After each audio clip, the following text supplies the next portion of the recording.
We won this election, and we won it by a landslide. We're going to walk down to the Capitol. The brutal reality laid bare in the place where it all unfolded.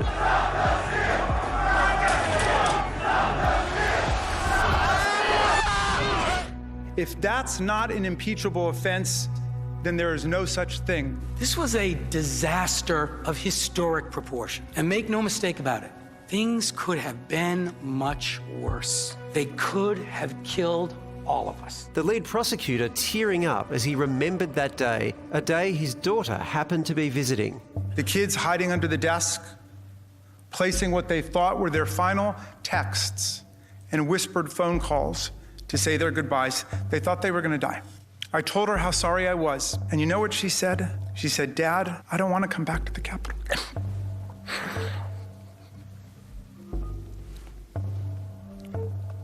Of all the terrible, brutal things I saw and I heard on that day, and since then, that one hit me the hardest. Also seared in his mind, the violence. Watching someone use an American flagpole, the flag still on it, to spear and pummel one of our police officers ruthlessly, mercilessly, tortured by a pole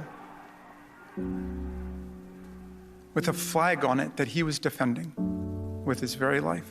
Trump's defense team was unmoved. They want to put you through a 16-hour presentation over 2 days, focusing on this as if it were some sort of blood sport. And to what end? For healing? For unity? For accountability? Not for any of those. For surely there are much better ways to achieve each. Lawyers arguing that the Democrats are simply scared of going up against Trump in future, and that the trial should be dismissed because he's no longer in office. If we go down the road that Mr. Raskin asks you to go down, the floodgates will open. Their argument is that if you commit an impeachable offense in your last few weeks in office, you do it with constitutional impunity.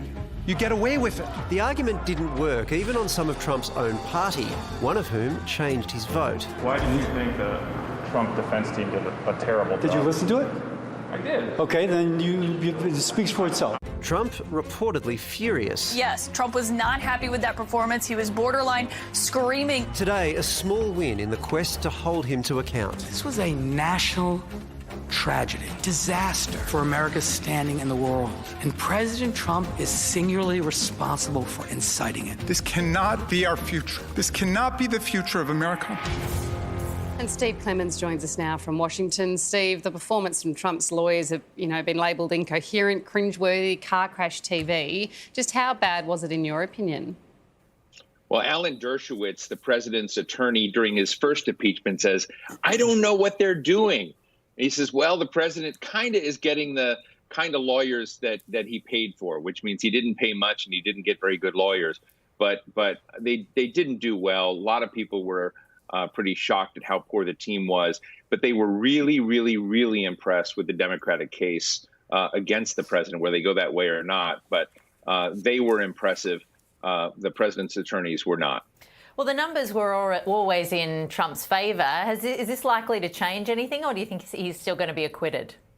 Well, he got one more vote on his side, at least in the side of thinking there's legitimacy into this. Senator Bill Cassidy of Louisiana left the position that he had before, where he had said basically this process was unconstitutional. They had a vote today on whether or not this entire process violated the Constitution. And Cassidy shifted after he saw the 13-minute video, the montage of the January 6th insurrection against the Capitol. He went the other side. So they need 11 more votes. That's a long way to go, but not impossible given the incoherence of the president's defense team and the fact that, this video montage has really captured the attention of the American public.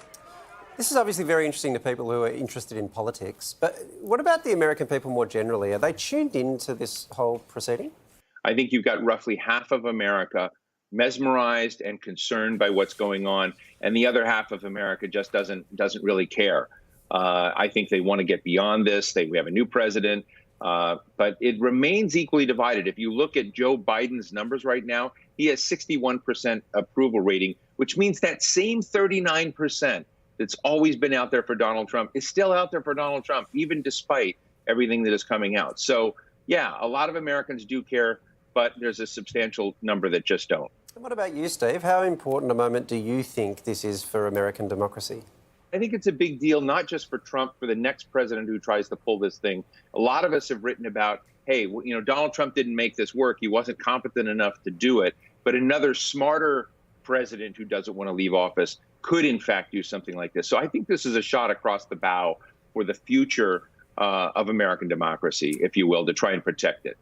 Well, Steve, thanks for staying up late as always to unpack it for us. Thanks for your time. My pleasure. From expert opinions to in-depth analysis and reporting, the Project YouTube brings you the biggest stories from Australia and around the globe. Hit the subscribe button now for news delivered straight to your feed.